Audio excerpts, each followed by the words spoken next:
What's up, guys? Welcome back to another episode of Punting for the People. For those of you who don't know me, my name is Jacob. I'm a punter and a wide receiver here in Dresden for the Dresden Monarchs. Today we're on our way to Schillergarten, which is about 20-30 minutes away from where I'm living. We're going there to help out the butchers and make some fleischkas or leberkase. It is one of my favorite treats here in Germany. You'll find out why later. So without further delay, here is another vlog. Enjoy. Okay guys, as it was really loud, I did a bit of a voiceover. So we went to Schillergarten. Schillergarten, right next door, there is a Fleischerei or a butcher.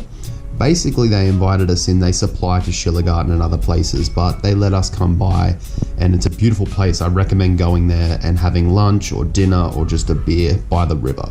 So when we got there, we went straight in, got dressed, kitted up, went straight into the beef and the pork, into the mincer. So they cut it up into smaller pieces and then we basically dump it straight into the machine and mince it through thoroughly. After it's minced, we add it into a slicer or a masher. We add salt and a spice mixture.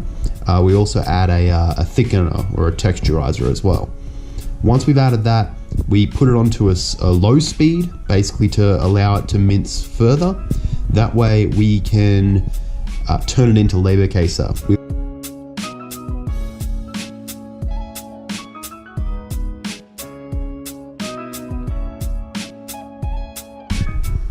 We allow that to mix for a little bit of time and basically wait until the next step.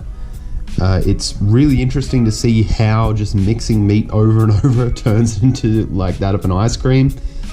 We then add pork to the mincer as well. So this is a beef and pork fleischkas or leberkase, which was crazy. Basically you need to make sure that you're getting all of the mince out of the mincer. You don't want anything left in there. So basically get in, get dirty, use your hands.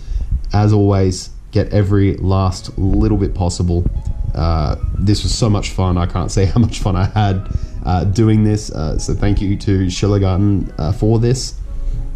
Once the beef has been minced properly, you then add the pork in as well. That way you can mix it thoroughly and get it all in together.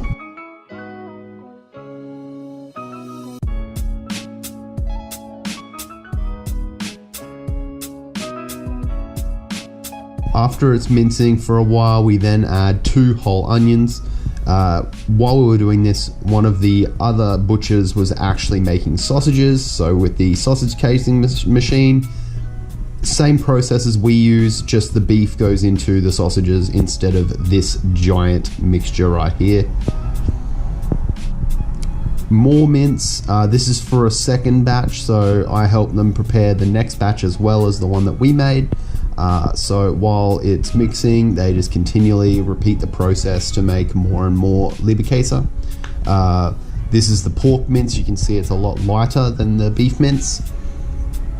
So once the machine has finished mixing, we basically have to clean the machine out, get all the mixture possible.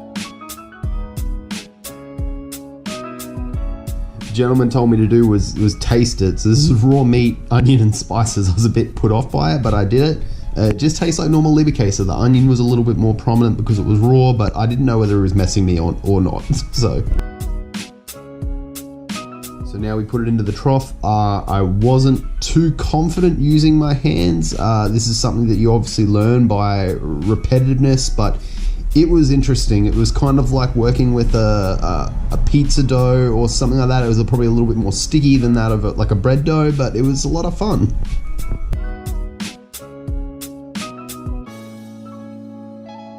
As always, we don't waste anything. We make sure the whole machine is cleaned out. Once I went through it with my hands, he also went through it with a scraper to make sure we had it all through.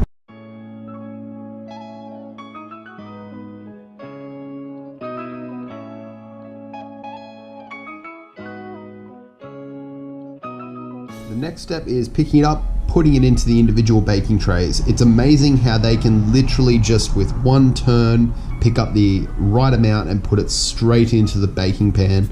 I had about 3 or 4 turns trying to get the right amount in and still couldn't get it right. He had to help me, but you know, you've got to make an effort. once it's in the baking pan, you basically smooth out the top, make sure all the air bubbles are out of the pan so it's a dense, full loaf of leberkase.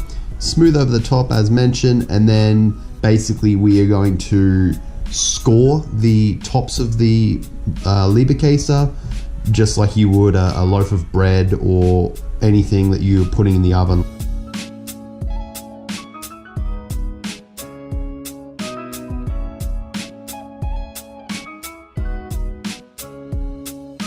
Once they're done, basically just put over, ready to go into the oven and ready to cook.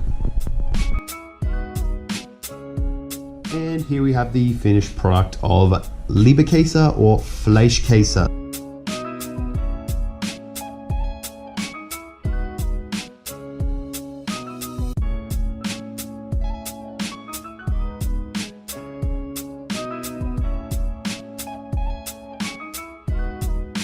Seeing where all of their dry aged meats are, red gold, I called it. This stuff is the real deal. This is the expensive things that you have to pay good money for. The finished product, it wouldn't be, able to sell without a proper taste test. So, I had to get in and give it a try, and I wasn't disappointed. Yeah, good.